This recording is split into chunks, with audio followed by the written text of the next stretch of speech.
with Council for the last 18 months, and I've really appreciated the time and effort that he's put in, and the accessibility. It's very easy to get Joe on the phone or send him an email, and I've appreciated that, you know, open line of communication. So he's probably sick of me hassling him saying, when Joe, when is it? So I'll keep doing that till we get it. But look, thank you for Joe for coming along. Joe's from NBN, and he'll talk on behalf of Kate's presentation about something that I think will be fascinating from the NBN about telehealth and health in this region. Thank you, Joe.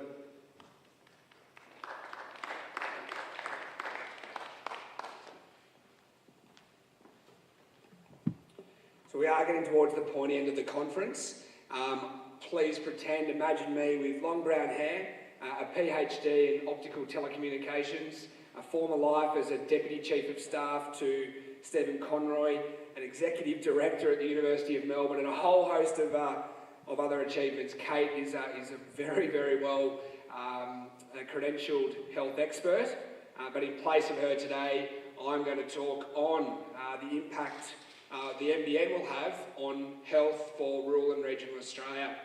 We've heard it from many, many presenters over the last couple of days, and a whole raft of examples in education and business, and we certainly anticipate that health will be one of the major winners as the NBN rolls out.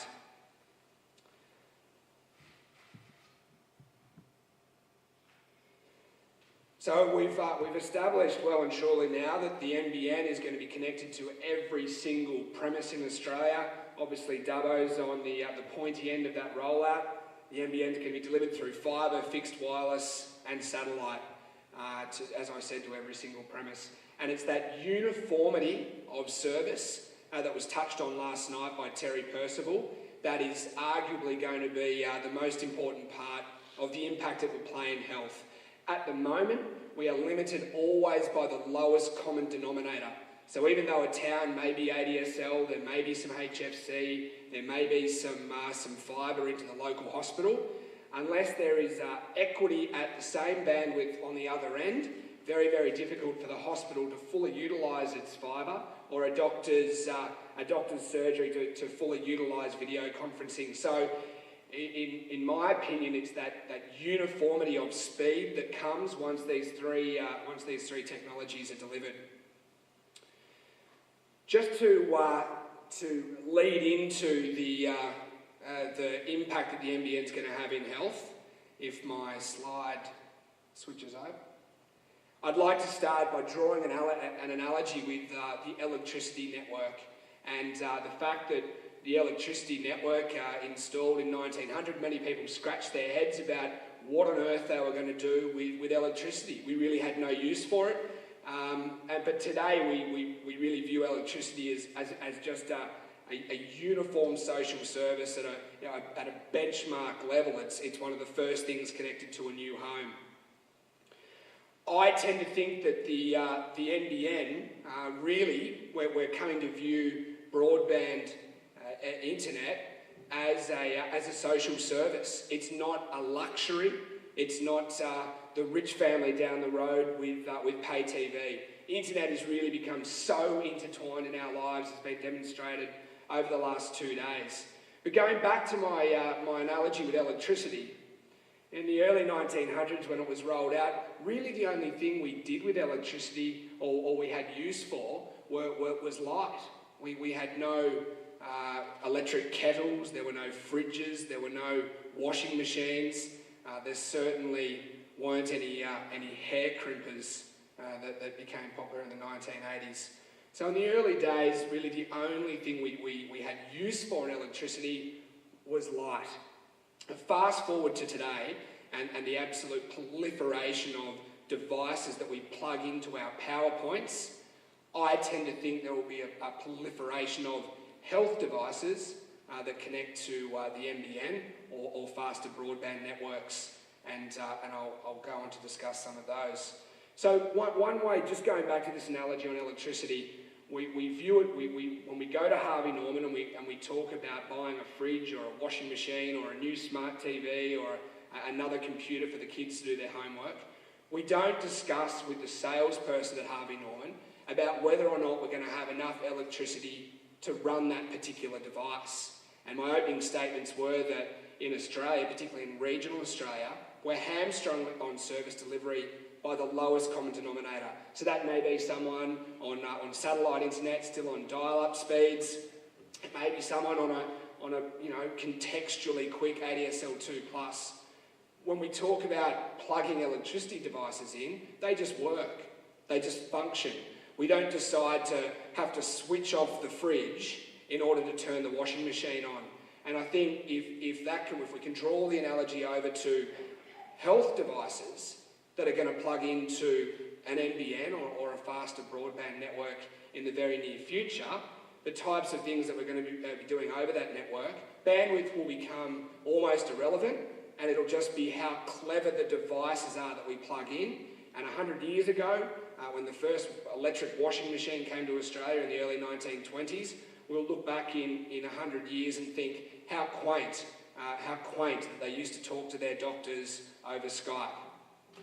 So the type of services we're talking about in education, in business, in gaming, certainly health is going to be, there'll be a new platform for delivery. So going on to this analogy about plugging devices in on screen, I don't think this has been shown yet through the course of the conference, although it's been mentioned, is the 4 ports that will run on a new NBN modem. And what that will actually enable you to do is to run 4 separate services into your home. So the number 1 port may be a traditional residential internet package that you order through Telstra. Port 2 may in fact end up becoming, for example, New South Wales Health, and they run a whole interactive suite of diabetes or aged care or telehealth or new platforms that we're not even aware of yet.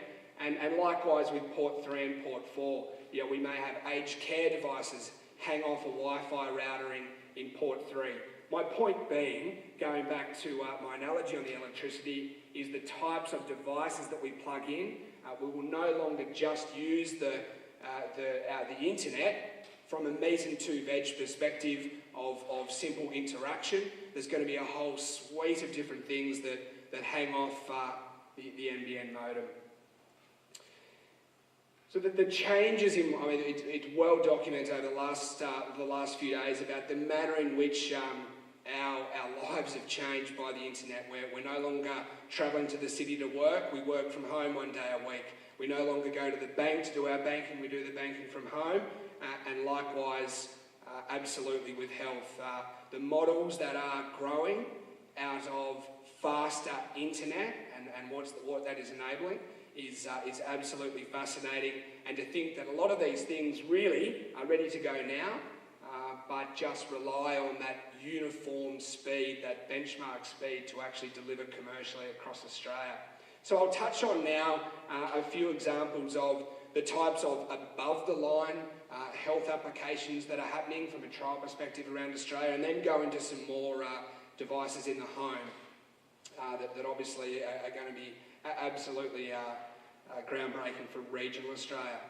So one of the really interesting trials I find, having had 2 grandmothers severely impacted by an ischemic stroke, is the fact that within 4.5 hours of a particular sort of stroke, an ischemic stroke, which is the type of stroke that usually ensures its sufferer experiences a left or right side of the body motor damage. If an appropriate sort of IV treatment is delivered within 4.5 hours, that motor damage can by and large be absolutely mediated. 30% of stroke sufferers pass, 30% ischemic stroke sufferers end up with some sort of motor disrepair, and 40% luckily go through unscathed. Interestingly, 70 to 75% of regional hospitals aren't equipped to deal with ischemic stroke.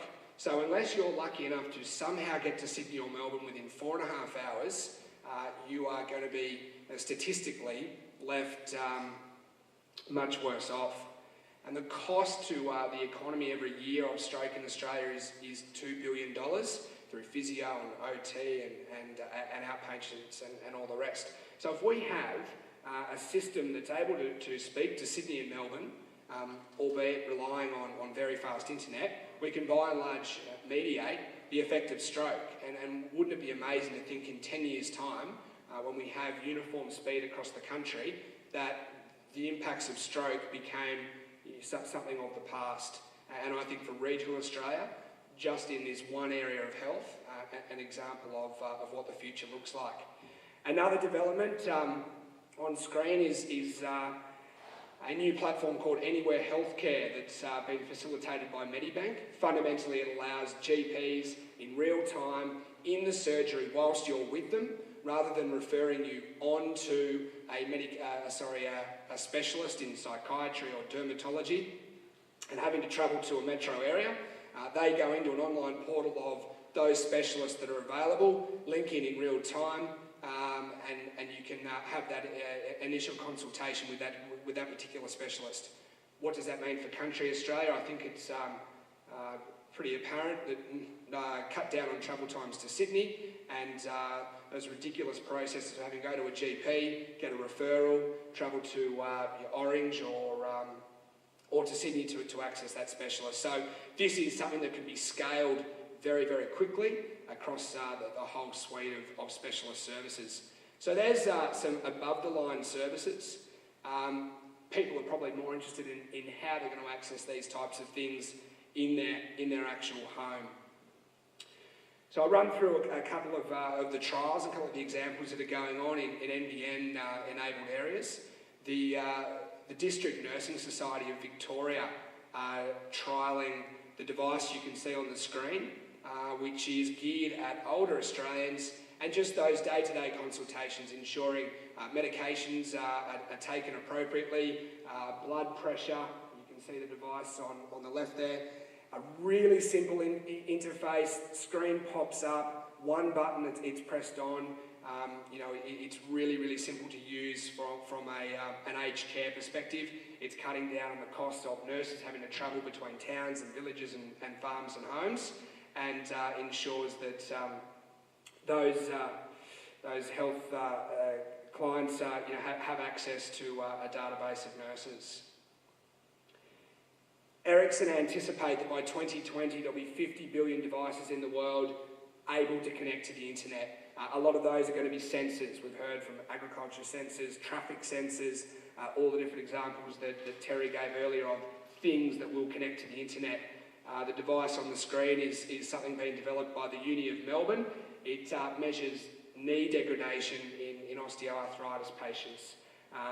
Another example of the types of things that we can take back out to the regions and not have to have expensive trips into capital cities. Likewise, the Institute for Broadband and Internet Society, who Kate spent some time with as an executive director, have developed an IPTV channel for diabetes sufferers in Victoria. Again, very, very simple. Online platform, requires bandwidth, allows diabetes sufferers in real time to access healthcare professionals, and again, just demonstrates the raft of different things being developed requiring broadband. The City of Moreland in Victoria, an NBN active area, again, aged care monitoring.